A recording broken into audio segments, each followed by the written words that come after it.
درود تنجينا. بسم الله الرحمن الرحيم. اللهم صل على سيدنا محمد وعلى آل سيدنا محمد صلاة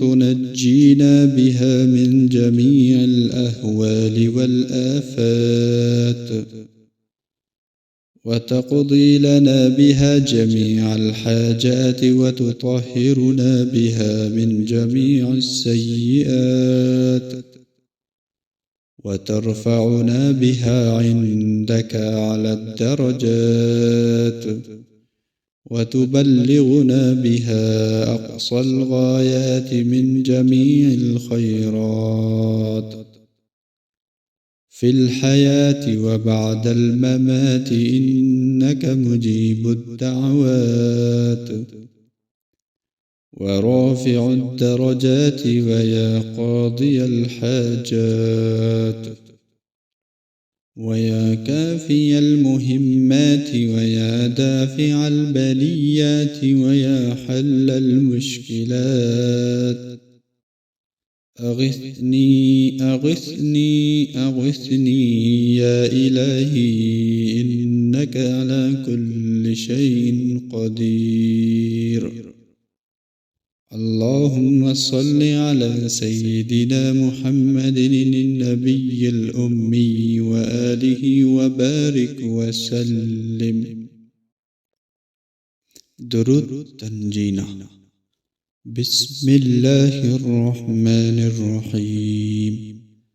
اللهم صل على سيدنا محمد وعلى آل سيدنا محمد صلاة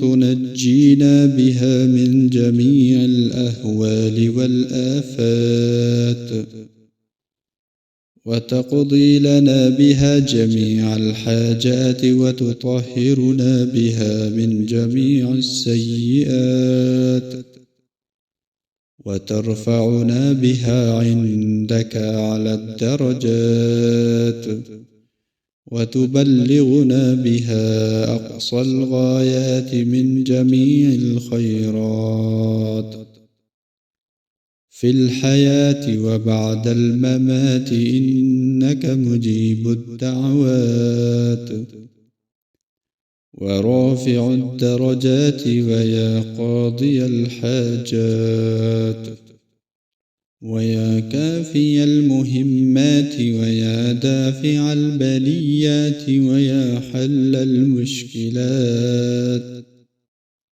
أغثني أغثني أغثني يا إلهي، إنك على كل شيء قدير.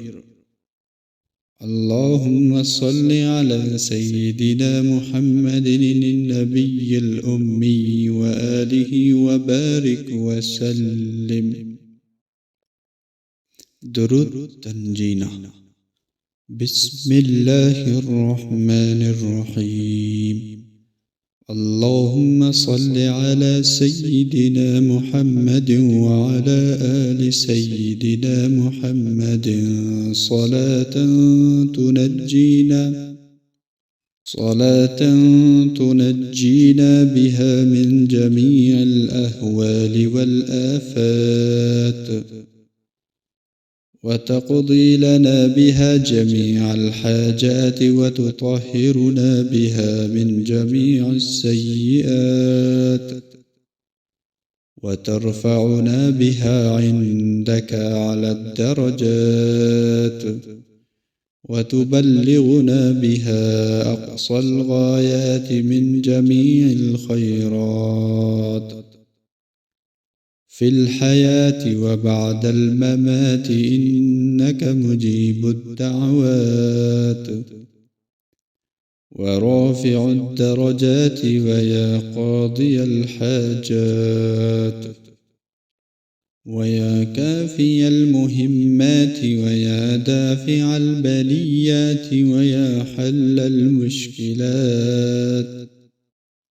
أغثني أغثني أغثني يا إلهي إنك على كل شيء قدير. اللهم صل على سيدنا محمد النبي الأمي وآله وبارك وسلم.